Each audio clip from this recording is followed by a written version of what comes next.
benefits and the use of the M6000 anesthesia machine. First thing we're going to talk about is the concentrator.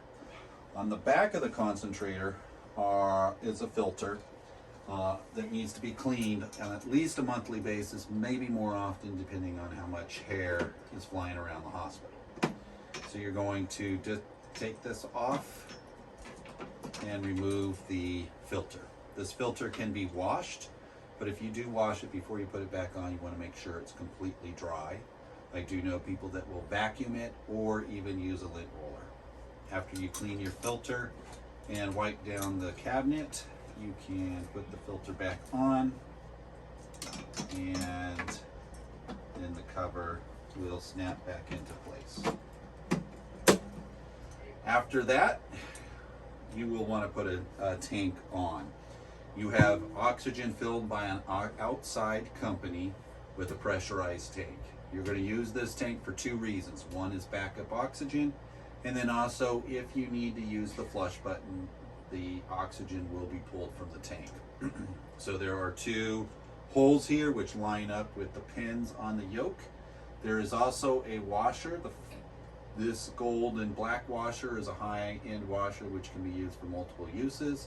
But occasionally, if you're changing this tank a lot, this will start to break down. You a lot of times will get an extra washers from the oxygen supply company, in which case you just pop it right back into place if you need to change it, and then the tank goes on. You line up the pins, spin this down, and tighten it up. Our recommendation is whenever you're using the anesthesia machine, you do want to turn on the oxygen for backup. Okay, and as you can see how much pressure is in your tank. So we'll spin back around to the front.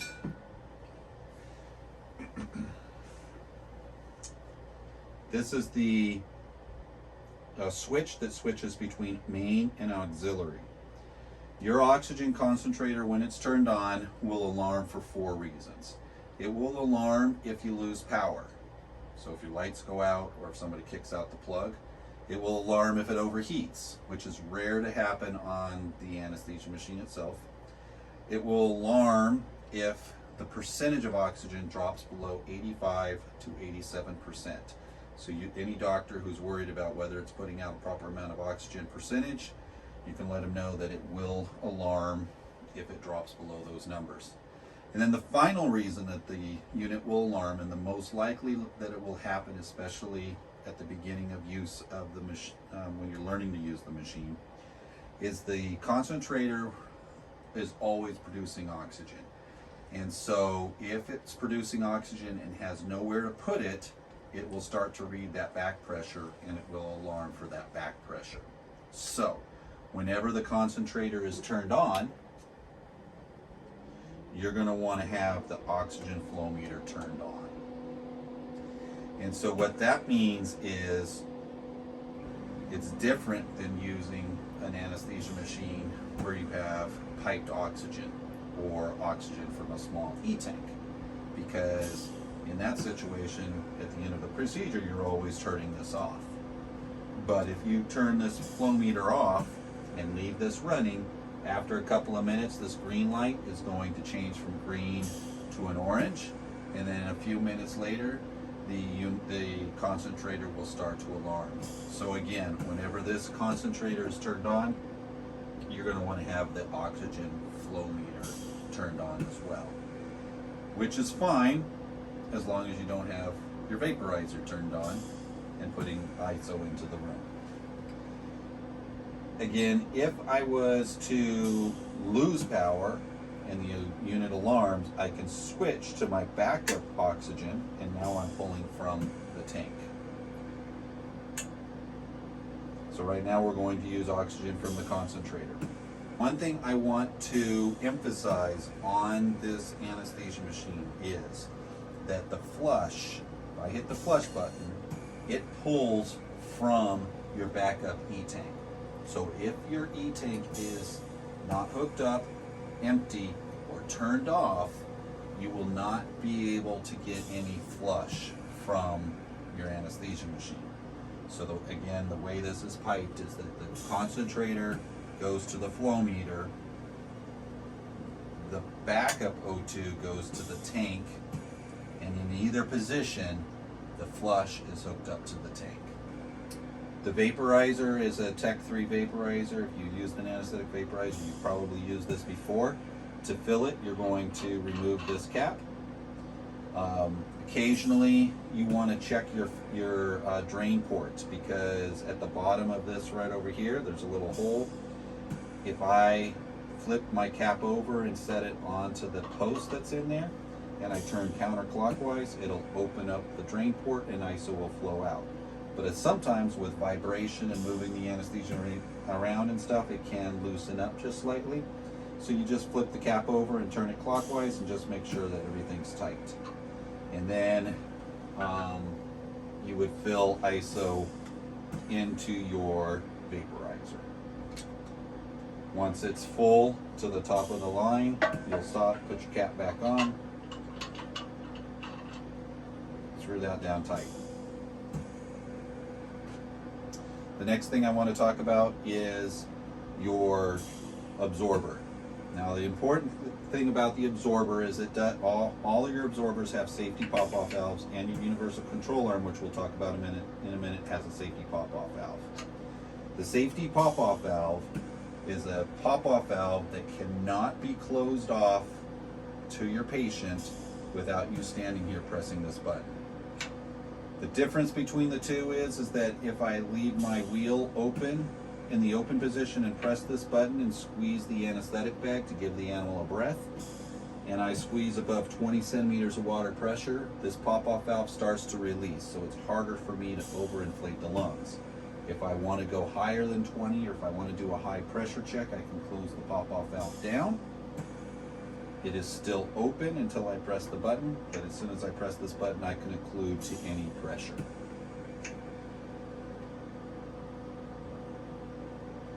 The other item on your absorber is where you put your soda lime and your soda lime canister. When you fill the soda lime, you want to fill on the outside. You want to avoid putting soda lime down the center tube. A little bit of granules that might crawl up in there is okay, but you definitely don't want to fill soda lime into where it's starting to go up the tube. My recommendation is to tape the top of this when you go to fill the soda lime in, and then when you're done, pull that off.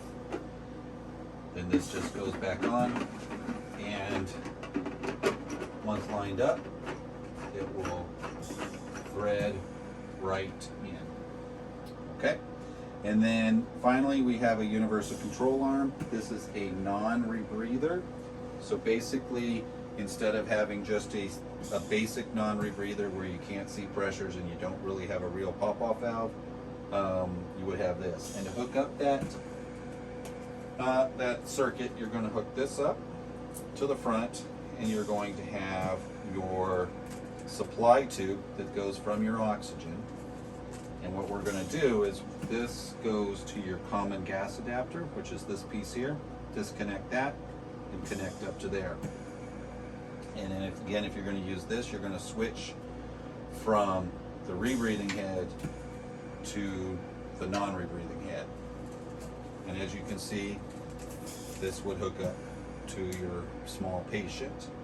And again, this is a non-rebreather, so animals under about 12 pounds. If I do give a breath by adding an anesthetic bag onto here, if I do give a breath, I can occlude up to, I will be able to see what I'm occluding up to. And again, as soon as I walk away, and this opens up. The final thing I wanted to mention, whenever you're putting on, or second to last thing, whenever you're putting on or taking off your breathing tubes, I recommend turning to the right, because these are threaded in fairly tight, but over time, if you're always turning to the left to take them off, you're going to slowly unscrew them, and which can create a leak in your system. So whenever putting on your breathing tubes,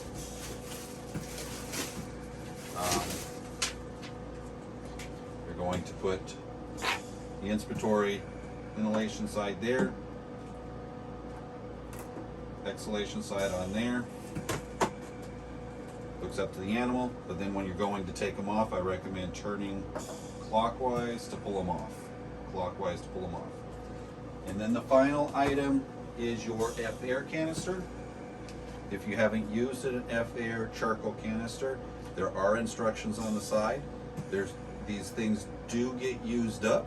They will be used up after about 10 to 12 hours of use. But you can also weigh them when you first use them. Put the weight in, and then reweigh them on a every couple of day or weekly basis. And once they gain 50 grams, you can throw them out. So if it starts out at 300, once it gets up to about 350 grams, you would throw it out and put a new one on. Again, that's about 10 to 12 hours of use, so it may be more than once a week.